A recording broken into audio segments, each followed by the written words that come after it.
Hey guys, welcome back to the channel. So, for you that are new, I am Toy. You're here with Life of Toy.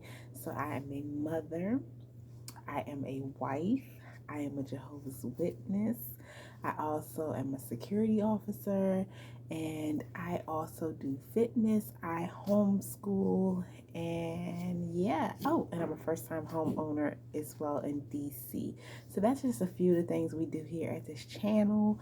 So if any of that stuff interests you, then please subscribe, help this channel succeed. We are almost at 900 subscribers. With that being said, I usually post once a week. Usually my post day is Sundays, but I have a lot going on. I actually just wanted to get on here real quick and give you guys a couple of life updates. As you can see, I'm currently at work, so that's how busy my schedule is, that I have to get a video in wherever I can get it in. And so I am supposed to clock in like the next 20 minutes. So I said that's just enough time for me to get this video out. So let's start off by saying I started a new job. So many of you know that I've worked in the same building for about 10 years, but just with different companies. I started off working in the cafeteria of a government building that I'm not going to mention because of privacy laws. But I started off in a government building supervising in a cafeteria and for fine dining, and then I wind up getting connected with security within that same building. um, so all in all, I worked in that building for about 10 years. But as you guys know, with Corona going on, we worked the whole pandemic. Let me start off by saying that. But once the vaccine came out, um, the building itself made a policy, which they have every right to do, stating that all employees, if you were not going to get vaccinated, could no longer work there. I really thought this was going to be a personal choice, and I thought this was something I could probably get out of or find a loophole through. I thought that there might be religious restrictions or health restrictions or something of that matter. I will use another video to talk about why I chose not to get vaccinated. It is not a religious matter. Let me put that out there first. Jehovah's Witnesses are not against vaccinations, but it's not something that we're encouraged to do either. It's just basically a matter of choice and a matter of prayer and a matter of a conscience. So, for many reasons, I chose it was not the best decision for me and my household. And I didn't feel like it was really fair to make that decision for me. I don't know if my mind maybe changed later down the road, but if my mind does decide to get changed, it's not going to be because my job forced me into getting something I'm not ready to get yet. With that being said, I put in for a request of a transfer. I really was contemplating on this because I have the perfect schedule for security. Those of you out there who do security or got family members that do security, you know security have weird hours. And so for me to get a Monday through Friday 7 to 3 was going to be virtually like impossible. So I was just really, really nervous about the whole situation. But thank you, God, that everything worked itself out. And so now I work in a different government building that we will not name. People want that privacy, y'all. And so I work here, and I have the same schedule, the same hours, and the best part about it all, same pay. So really nothing has changed for me. It's definitely a different vibe. It's definitely a different culture in this building. Um, Definitely less co-workers. I only work with my supervisor and one other person. That's it. I run the front of the lobby. That's all my area. And I do the same thing every day, which is really different from where I'm from, because the building I worked in before, each day your post changed because the building was so big and there was so many of us. There was altogether for each shift there would be like 17 officers, and so I went from 17 officers to just two. So that's a big difference. So if you're interested in that, like, I can do a whole separate video, but this is a life update, so that's just one small portion of my life. Another thing is my mom did move. So how is that going? If I'm going to be bluntly honest, it's not going well. This guy is nice.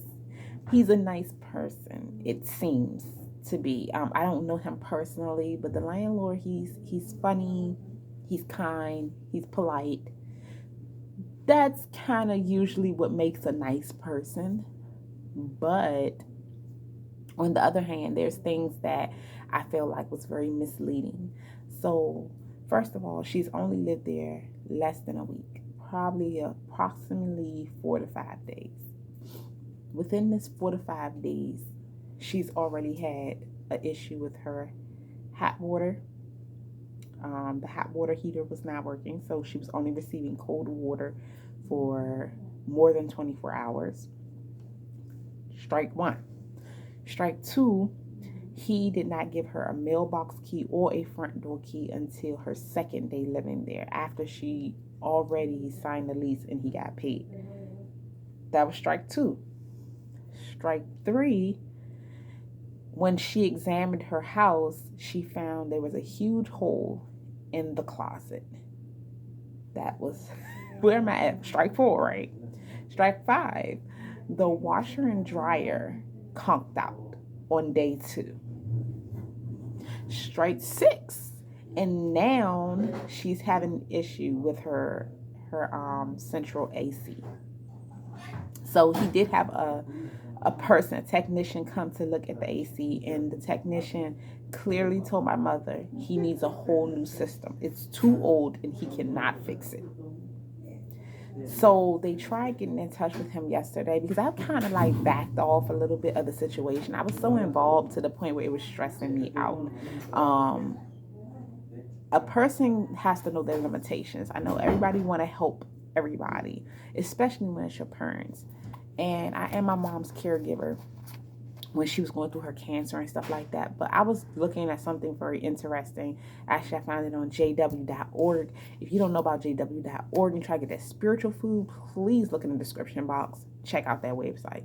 With that being said, I was looking at jw.org, and it gave me a paper that talks about being a caretaker. And it has slots to fill out that are very helpful. And it talked about basically what can the person you're taking care of, what can they do and what can they not? Like, what are their limitations? And if there's certain things that they can do, allow them to do it. So I'm trying to learn a balance of not doing everything for my mom, but some things she actually can do herself.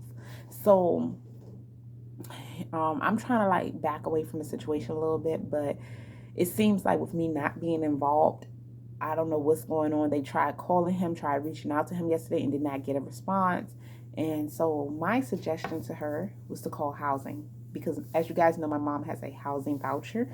So the government pays more than 50% of her rent. With that being said, call housing, explain to them he may have passed inspection, but I don't understand how he did. I really don't. I don't understand how he passed inspection. So that's been a whole vibe. Okay, another life update would be that my daughter is re-enrolled for homeschool, and this will be the first year that Tayshay is going to homeschool too. So we've always been working on Tayshay with learning. As most parents know, especially during this pandemic, anything can be learning. You know what I mean? A car ride, a conversation. You can make anything a learning process. Anything can be a lesson taught. But there was never a paper trail of her learning. But now, by law, she just turned 5. So by law, at 5 years old in the District of Columbia, they have to be enrolled in some form of school or education. So now I will actually have to be more organized with her and not just teach her when the opportunity presents itself, but I'll have to actually make a curriculum for her. So that's been a thing because each year preparing for homeschool is a mission. It's the whole enrollment process, and then also you have to be very organized. It's not easy. It's worth it, but it's not easy. I feel like I'm doing the responsibility of a teacher, but that's not my job. I have a job. So it's like I have so many hats. Homeschooling and working full time is definitely a sacrifice. Homeschooling period is a sacrifice, but especially when you're doing it and you work full time. So that's been a whole thing. Okay, now another update would be hubby. Hubby is back at his old job. Yes. So this is good for us as a family because for one thing, he makes more money here. Um, when he got furloughed, it was definitely a big pay decrease, but it was what he could accept at the moment. We really wanted to move to our house, and we could not do it with him making no income. And the bank would not accept unemployment as a source of income. So he had to get a job. So it was like desperate times. So he accepted what he could get, which was $3 less than what he was making. But his old job has reopened. So he is back at work, back to cooking. Because as you guys know, my husband's a cook. And he's making even more than I'm making now. So that's always good for our family. Also, too, for our family, it's closer to us. Where he used to work was so far away, so it's definitely closer. So the commute is less, which means less gas. We don't have to wake up as early because we go to work together as a family. So he drops me off first, so I don't have to wake up as early. So it's all good for our family. So these are a few updates. I wish I could tell more, but it's like literally time for me to go to work. I hope you guys stay patient with me. I will really try to get back on track. Now my mom has moved. That's a little less work on me. I can't guarantee that things will be completely back to normal with this channel because I have a few other things I wasn't able to mention in this video just for lack of time. But my schedule is super busy right now, so I will try hard to have something out for you guys next week. If you have any ideas for a video that you would like to see, then please drop it below. Drop it like it's hot. So alrighty, ladies, gents, whoever, stay strong.